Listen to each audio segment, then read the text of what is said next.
becomes the cup. You put water into a bottle, it becomes the bottle. You put it in a teapot, it becomes the teapot. Now water can flow, or it can crash.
And Westbury, New York. I am your host, Physique, welcoming you into another edition of the RX Sports Flex. Sports talk for the bodybuilding world, the first all sports talk TV show in the bodybuilding world. I am joined, of course, by the man himself, the senior editor of Ironman Magazine, joining us out from California. I'm going to have the pleasure of meeting him for the first time in about 9 days at the Mr. Olympia competition.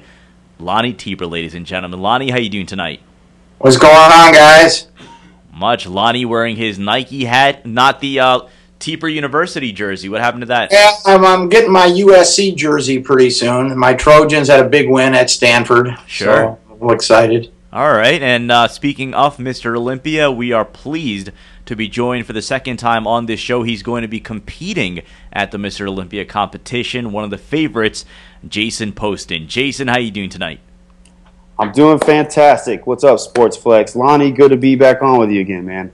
Yeah, good job. Go kill him in Vegas, Jake. Jason, we wanted to point out the back. First of all, you got that Dallas Cowboys shirt on. What are your thoughts after week one? Cowboys not looking very promising against San Francisco.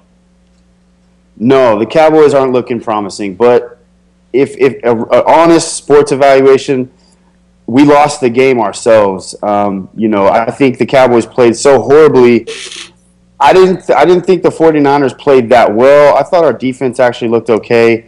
I'm not quick to turn down on a team just from week one, but it gets a little frustrating being a Cowboys fan, but looking as a sports analyst and someone who follows all the teams, I think this still can be a promising year. They've just got to get rid of the turnovers. Turnovers lost the game. 21 points off of turnovers. They actually would have won had it not been for the turnovers. So, I'm looking at that and a few plays. It was just a devastating, tragic, Romo loss. But they can pick up this year. And on a side note, Cowboys need to get rid of Romo, man. Oh wow.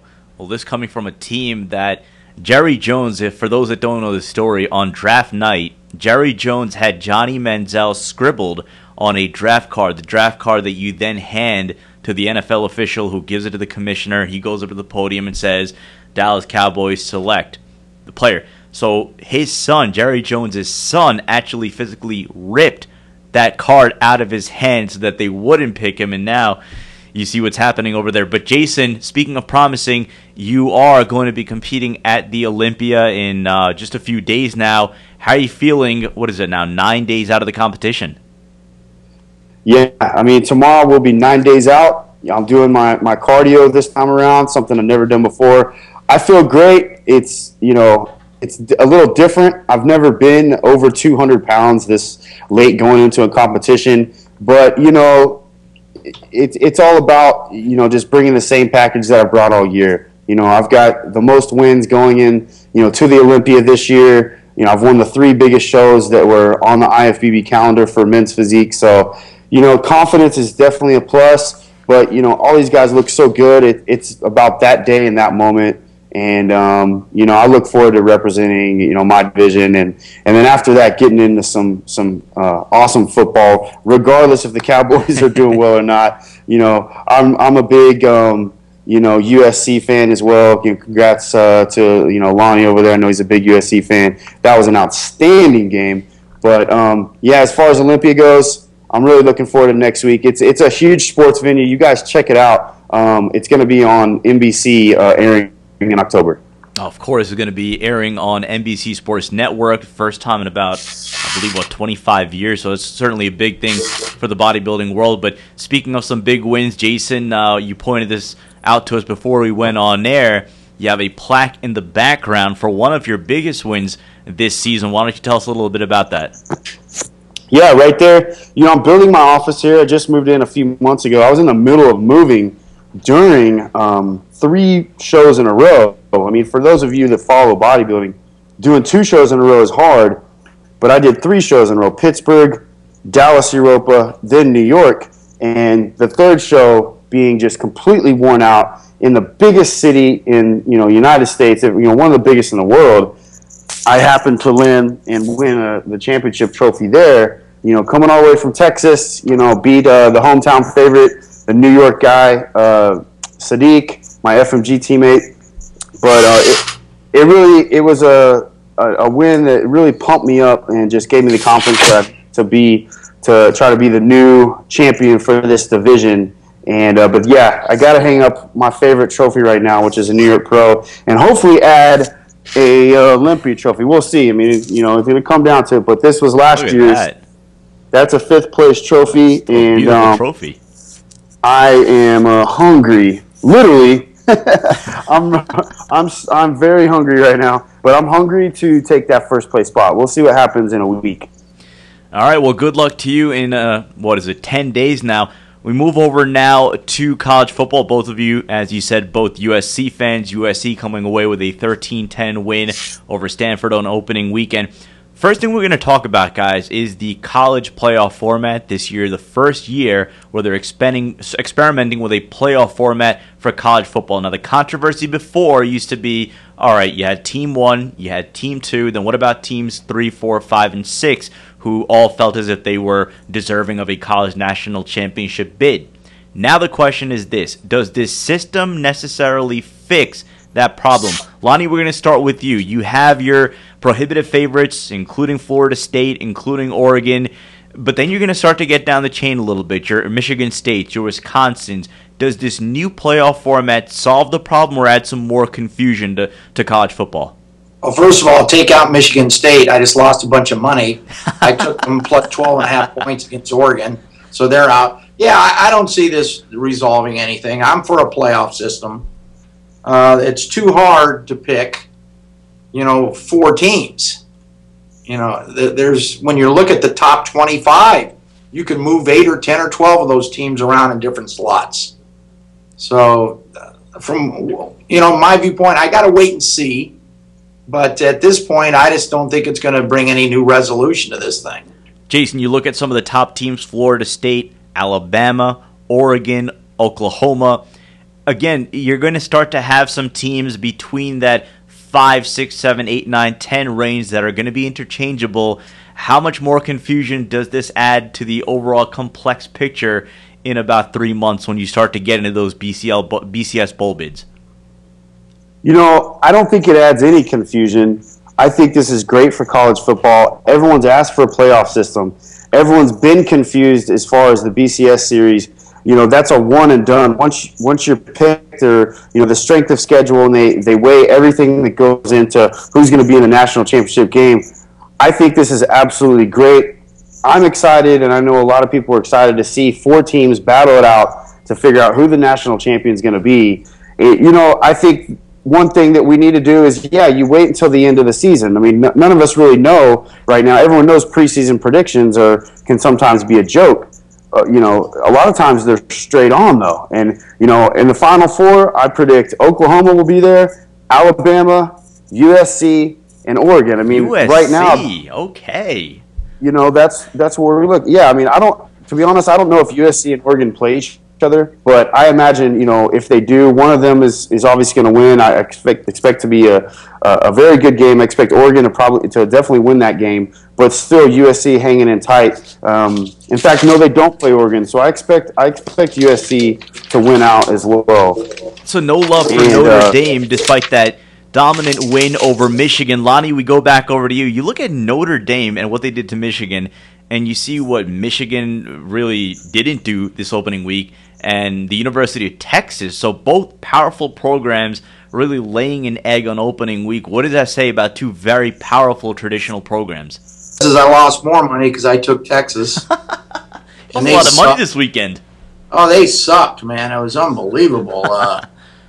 You know, but we talk about it's early in the season. You know, maybe this thing, like Jason says, by the end of the season, it'll weed itself out. I don't know, though. There's more than 4 good teams out there.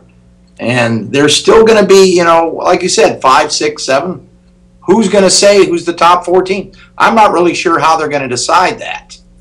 Is that just a vote by a particular committee? They have a board, and the board includes Andrew Luck's father, Oliver Luck. It includes Condoleezza Rice. Pat Hayden, right, the USC athletic director who decided to take matters into his own hands. But right. let me ask you this way: Condoleezza Rice is going to pick one of the top 4 teams because apparently Condoleezza Rice sits at home Saturday afternoons and monitors the Pac-38, the Big Ten, the ACC, and all these big programs. Really? Well, maybe she's good. We'll wait and see. I got to give her, she's a smart lady. Lonnie, let me get your thought on this. One of the questions is going to be this.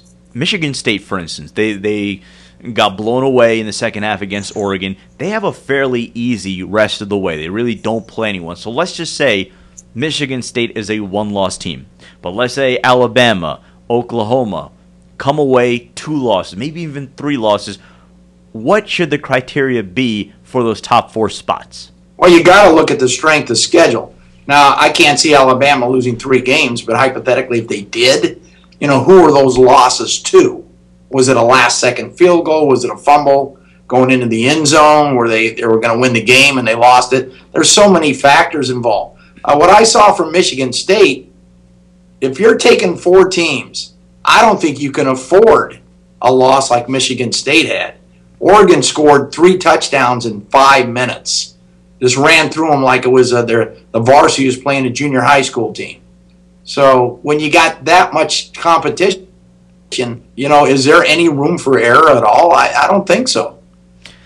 All right, so we're going to move on to our next topic of debate now, and this has been the topic that really has dominated the news over the last 24 hours. In a way, this has been a part 2 to a longer story, and that is, of course, Ray Rice, the running back for the Baltimore Ravens, who yesterday, TMZ released a video, and again, I say this is a part 2. The first video that TMZ released showed Ray Rice dragging his unconscious then-fiancée out of an elevator at an Atlantic City hotel, the Revel Casino. Now, that in and of itself garnered him a 2-game ban from the NFL, which caused a lot of uproar, and then Roger Goodell backtracked, offered a mea culpa, and decided that going forward, any domestic abuse cases are going to garner a 6-game suspension for a first offense, and then a lifetime ban for second offenses. Well, yesterday, TMZ released a second video showing Ray Rice inside the elevator punching his girlfriend, and obviously that caused all sorts of uproar, so much so that the Baltimore Ravens decided to release Ray Rice. The NFL indefinitely suspending Ray Rice, even the CFL, the Canadian Football League, and again, we warn you, this is very graphic what you're about to see here. Ray Rice literally knocking out his girlfriend after what seems to be an apparent argument. And again, Jason, I'm going to start with you on this one because you had some fairly strong thoughts on this on your social media accounts yesterday. Did it really take TMZ's second video to garner this kind of action from the NFL given what had happened?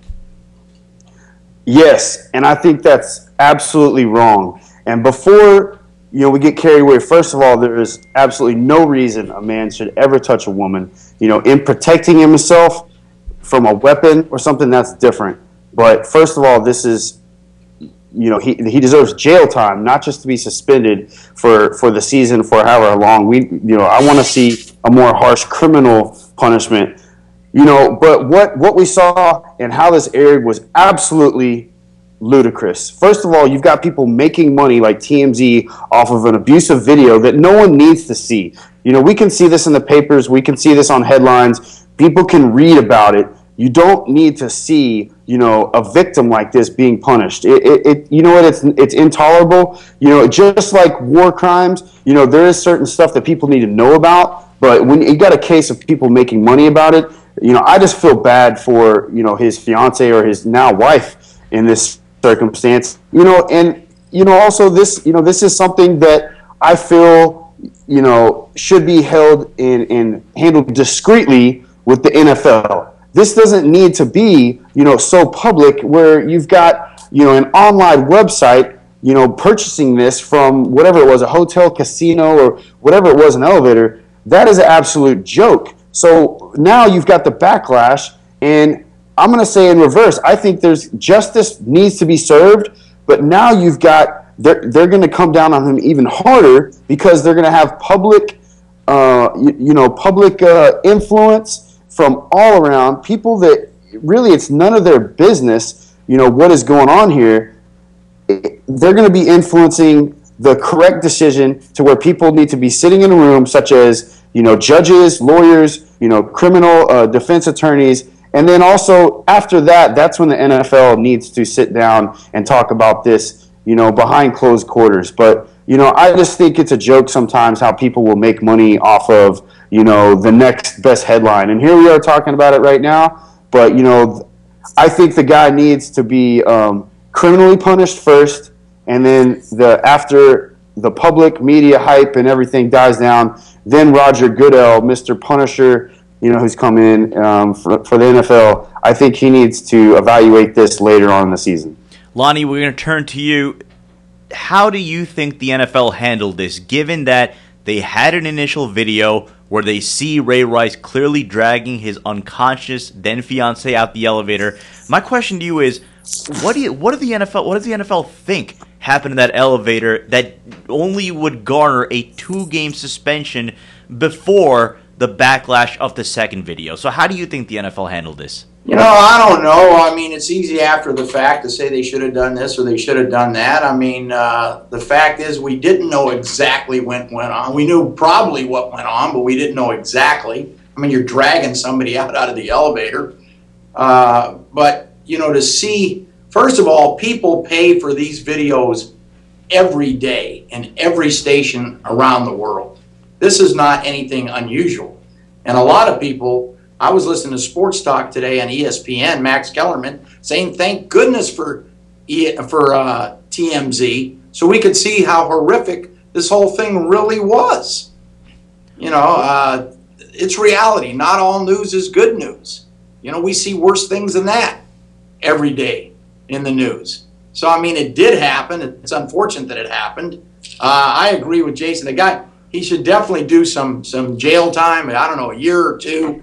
I'm not against redemption, though, and letting him come back if he proves himself, and he becomes a major speaker of domestic violence facilities all over the country. I mean, maybe the guy could learn something from this and become a better person. I wouldn't ban him for life. Yes. And I don't know if that's what they're going to do. No, he's banned. There should be jail time and a ban, but not for life. But let me ask you this. Again, there seems to be a double standard in place.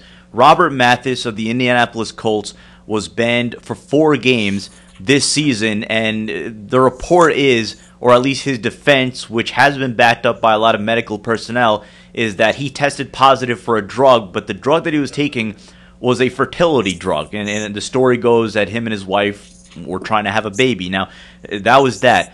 Josh Gordon, of the wide receiver of the Cleveland Browns, suspended for the entire season for a marijuana offense. So these are pretty harsh sentences. Let's go back to the original sentence. 2 games for what visibly seemed like physical assault. Did the NFL screw the initial sentence up? Well, I think it was soft. Yeah, I mean, just seeing him drag her. But remember now, we now know what took place. We all probably knew what took place in that elevator, but we didn't know for sure. Sometimes what you see isn't what you get. In this case, it was. But I think this really made it clear, if it wasn't clear before, how egregious this was. But you can't really assume. I mean, stranger things have happened. Believe me, I'm not justifying this thing, but now that I saw what took place, which is what we all thought took place, but it helped clarify things. And yes, I mean, considering some of these other bans, it's ridiculous. Compared to this, much more egregious. I don't know, maybe a 2-year ban, but I think he should spend time in the slammer too. Jason, let me go back over to you now, because the 49ers, the San Francisco 49ers, they have a fairly similar situation right now in Ray McDonald, who is also arrested for domestic violence. Now, this was only 2 days after Roger Goodell came out and issued the new set of penalties, the 6 games for a first offense and a lifetime ban for the second. There's no video of Ray McDonald, so clearly the sentiment isn't as strong. Do you think the NFL comes down as hard on him as they did on Ray Rice? Yeah, they've got the standard now. It's a 6-game suspension for domestic abuse. So if he's proven guilty in court, I mean, that's what he's going to get. I think going back to the Ray Rice situation, which now is our example for everything. First of all, if you read the report, Ray Rice actually spit on her. So the guy is a piece of crap. We all know that. Obviously, this doesn't happen. None of us would. We would never touch a woman like that. But as Lonnie said, you've got to forgive, and you've got to believe that people can learn from their crimes. An athlete or a homeless person, it doesn't matter. I'm tired of people putting these athletes up on pedestals and then giving them more harsh crime or more harsh punishment just because they make more money or just because they want to set the example. It's not fair. I'm an athlete. I'm not an NFL athlete, but I am a professional in the IFBB. And I would think it would just be crap for me to be punished harder, fined more, and more disciplinary from our justice system just because I happen to compete and be on a stage. So I think Ray Rice deserves a criminal time, but I don't think that, he should be banned for life. There needs to be a rehabilitation type thing. He needs to do his community service and let the justice system handle this stuff rather than, Roger Goodell coming in and, yeah, he is over suspending, over fining absolutely every athlete. And, what he's doing is he's causing a huge distrust between the fan and the athlete. This stuff's been happening for a long time. This stuff happens in everyday life all the time. This is a sinful world. People mess up and they screw up, and then they learn from it and they move on. People don't need to be putting everything out there. I just wish Roger Goodell would stop setting examples and start handling this stuff in his office like professionals should. Lonnie, I'm going to let you get the last word on this. The other angle to this whole debate has been the job that Roger Goodell has done with the first suspension, and then obviously yesterday indefinitely banning Ray Rice from the NFL, that after the Ravens releasing him, Keith Olbermann, ESPN commentator, basically came out and said that Roger Goodell has been an enabler of men who do this kind of a thing. Maybe that's a little unfair to say, but a lot of people are very unhappy in which the manner in which Roger Goodell has handled this entire situation. They feel as if he has sent the wrong message to women and to those who have been abused. What are your thoughts on the job that Roger Goodell has done in this situation? Well, first of all, it's a tough job, and you're not going to make everybody happy. I think he's made some mistakes. There's no question about it. Let's hope that he's learned, too, from this, and maybe, unfortunately, it's going to take this to set some type of parameters around what the penalty should be, but it definitely should be more consistent. 4 months for fertility drug. Wes Welker said it was for ADHD or something. Sure. Adderall. It's inconsistent, but you know what? Our court system throughout the country is inconsistent. There are people doing less time for statutory rape than they are selling drugs. You know, so I think that Goodell has made some errors. He knows people are not happy with him. The Rice thing, it really makes him look bad when you saw the second video. Sure. Again, maybe you didn't need to see it, but you know what? Like I said, stranger things have happened. You can't prove what happened in that elevator until you saw that second video. Now it's a slam dunk. But I agree with Jason. You know, as awful as what he did, he's got to do some time. He's got to have some type of a suspension, but he's got to get back into it like Michael Vick did with the dog situation. And you become a spokesperson for domestic violence and going around the country, maybe becoming a better person. And I don't want to say that it was good that it's happened, because it certainly wasn't. But, you know, and another thing, believe me, I'm not justifying this thing at all. And there's no justification in hitting a woman. But you still don't know. I mean, she married this dude a month after this happened. Not a week after. Was it a week after? Yeah. Man, what's up with that? Yeah. He's not even Puerto Rican, and she married the guy a week after. That's what happens with domestic violence. You know, the women get attached and they actually, you know, they become addicted to it, and you know, they actually they forget they forget how to be treated. So, you know, of course she has nothing else to go to. I mean, she's probably been with this guy for a long time, so it's sad. Well, that's something that we're going to actually be discussing tomorrow night on the Fitness View. This is a topic that has been batted around as far as women that have been abused and how they handle that kind of a situation, and why is it that women that have been abused, not all, but those who do, why do they go back to the male abuser? So that's something that we're going to... Let me interrupt for a second. I do teach health at the college level, and that is one of the things we talk about, and why women don't leave. And there are a lot of reasons. Jason pointed out a little bit. There's a lot of reasons. So that is a lot of reasons. So that is one thing certainly we're going to be discussing tomorrow night on the Fitness View. That's going to be 7 o'clock tomorrow night on rxmuscle.com. Guys, final subject. We'll end on a positive note. We'll stay with the NFL. Week 1 producing some compelling play. What were your biggest stories coming out of the first week? For me, it was the play of Seattle, because the big question, who's repeating? Can they repeat? And why can they repeat? And you look at that defense and the display they put on against a Green Bay team that many think could dethrone them at some point in the NFC. Their defense looks very stout. Russell Wilson looks to be even better right now. We talked obviously about the Jason's Dallas Cowboys falling to the San Francisco 49ers. They may have one of the weakest defenses in the NFC. But Lonnie, we'll start with you. What was your biggest story coming out of Week 1 of the NFL? And Matthew Stafford, who's one of my favorite quarterbacks. I think Matthew Stafford is as good as anybody in the NFL. Doesn't get a lot of hype. He's stuck in Detroit. Got the greatest receiver in the league, one of the greatest of all time. Absolutely. When he's on, you know, Detroit was doing well last year, and they faded at the end. But also the great game that Matt Ryan played, outplayed Drew Brees. You know, I lost in that game too, by the way. But anyway, wasn't a good weekend.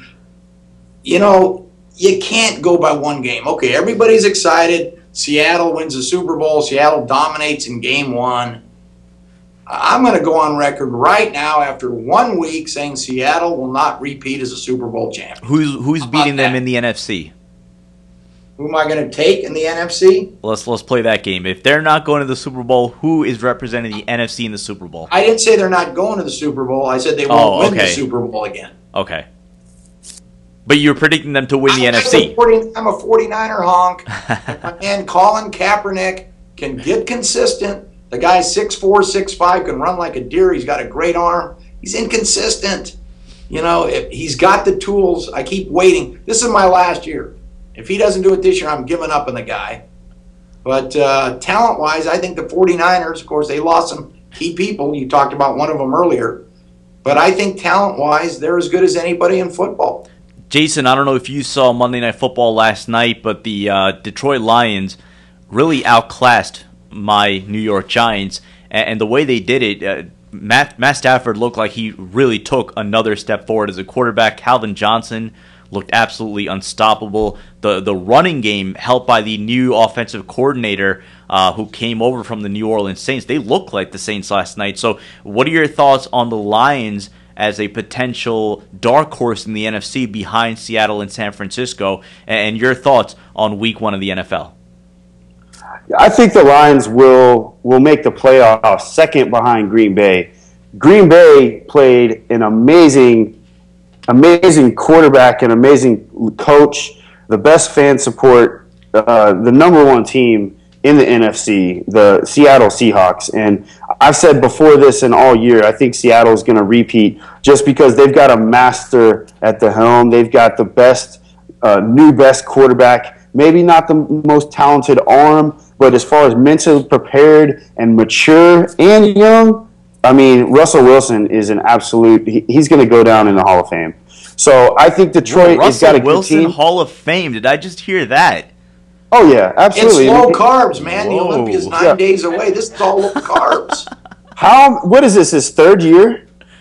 Yeah, it's third year. He won a Super Bowl in his second year. So, I mean, remember, Super Bowls can get you to the Hall of Fame. Look at Troy Aikman. Not a lot of, terrific numbers, but 3 Super Bowl rings. Russell Wilson will have some Super Bowl rings by the time it's all said and done. But, so I think I think Seattle's going to take it this year. I think Detroit will make the playoffs, but the Packers are going to rebound from that game versus them. They've got too good of a team, and Rodgers is probably the top talented quarterback. Him and Drew Brees in that conference. So I think the craziest thing of the week though is Miami beating the Patriots. I mean, I was so surprised. Good point. I looked up at the stats, and we didn't get the game at Dallas. So I was like, "Is this really happening?" I was 2 minutes left. I was waiting for Brady to come back, like we always do, and of course, then I was waiting for Brady to get the ball, and it just didn't happen.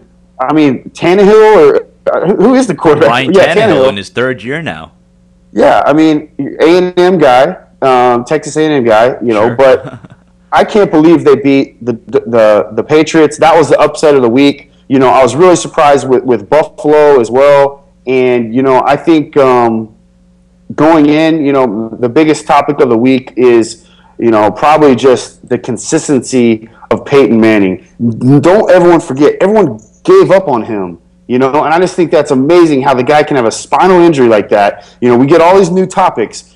His team gave up on him. He won a Super Bowl with the Colts. Right. His owners, his fans, everyone said he's done. He's old. He's washed out. He goes to another team, and now he barely missed the Super Bowl last year. But he's just an amazing athlete, and what a fantastic comeback story. So I just love watching Peyton Manning. That's always exciting for me week 1. No, I'm glad you brought him up, because if you saw week 1 and the job that he did with that new receiving core, involving the tight end, second-year tight end, Julius Thomas, 3 touchdowns for Julius Thomas. So fantasy owners who didn't pick him up were regretting that after week 1. But with Ronnie Hillman now as a slot receiver with Wes Welker missing time, it is truly, truly an amazing story. Guys, that's going to do it for this episode of the RX Sports Flex. Lonnie, you're going to be at the Olympia. Your thoughts, what are you looking forward to most on the Olympia in 10 days? I may be at the Olympia. It's up in the air right now, depending on my flight, my travel plans. But I will say, my man, Mr. Poston's going to cause some damage in the men's physique. I think Phil Heath is going to win his 4th consecutive Sandow. I think Flex Lewis is going to win the 212. And I have no idea who's going to win the bikini. Jason. Or the figure. I mean, there's some tough people. Nicole Wilkins, a favorite in the figure, but I like Ann Titoni. She's coming out of nowhere from St. Louis, getting better like with age. It's tough. I just like to say right now, a week and a half before this, I tip my cap to every competitor that's in that show. They're the greatest athletes in our sport. They're all phenomenal. I don't care whether you're first or last. You're phenomenal. You look at that men's physique lineup, holy smokes, how do you pick that? All these great physiques. Even myself would be afraid to take my shirt off if I'm at a bar standing next to Jason.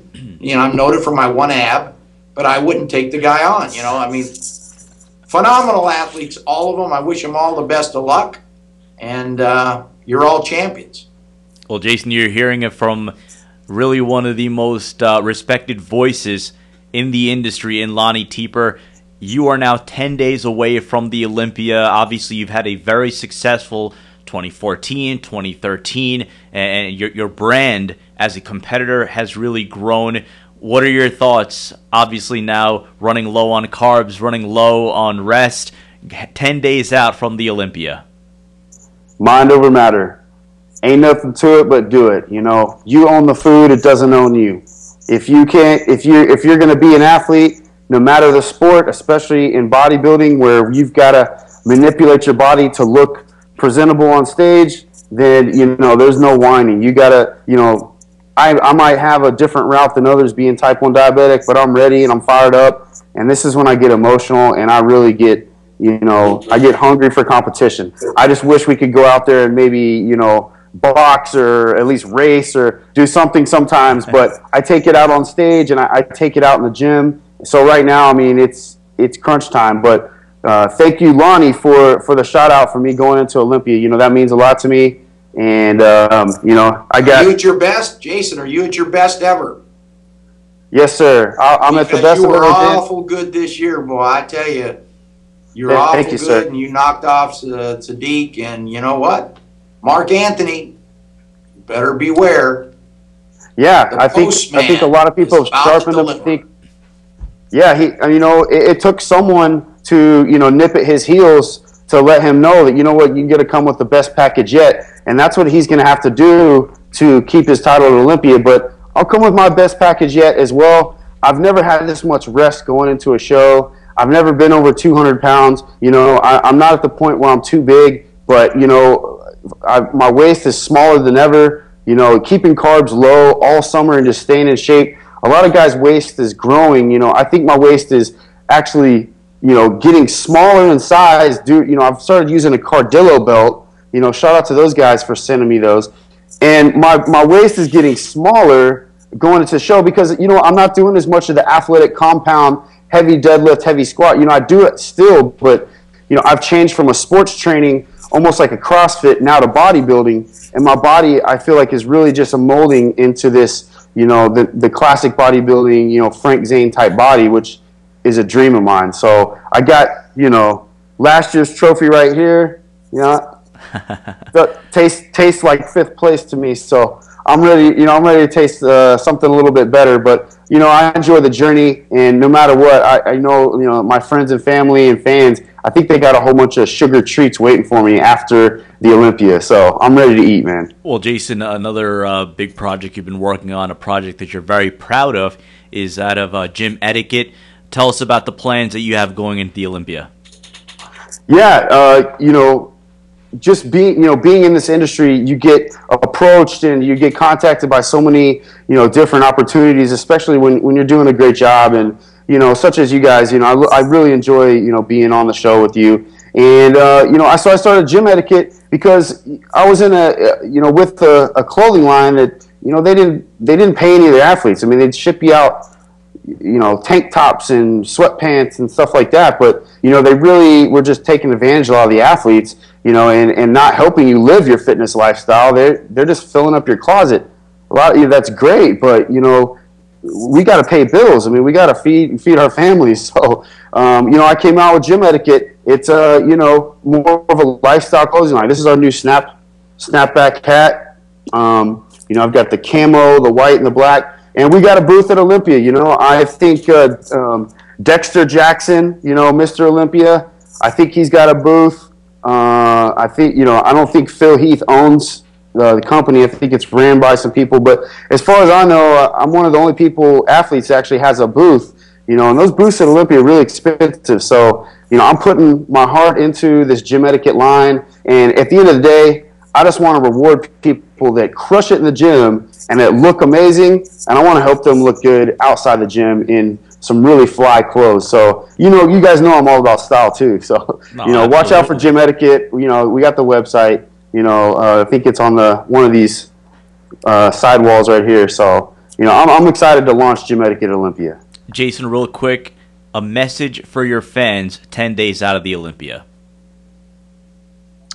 You know, my message to my fans and to all our viewers out there is, you know, no matter what circumstances happen in life, you can have a bad day, you can have a bad week, you can have a bad year, you can have, you know, even worse than that. But I've been through it, and I've helped a lot of people get through tragedy. You know, you can turn tragedy into triumph. It's just a matter of how consistent, how hard you're willing to work, and how patient you can be. You have those three things, you can get through anything. And, you know, competing in bodybuilding and competing in sports really primes you up. It sharpens you to be a much better person in life. And, you know, that's why I say get out there, be fit. Get out there and work out, you know, whether it's in the gym like a bodybuilder, it's like an athlete, or it's at a, you know, a jungle gym and you're just running outside in the morning. You know, fitness and healthy lifestyle and healthy food can sharpen the whole world. And so I just want to be an inspiration to all you guys.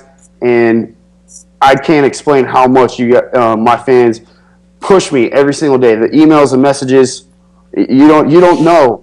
But you guys, I wake up and I see messages, and it just fires me up to go to the gym. So just thank you.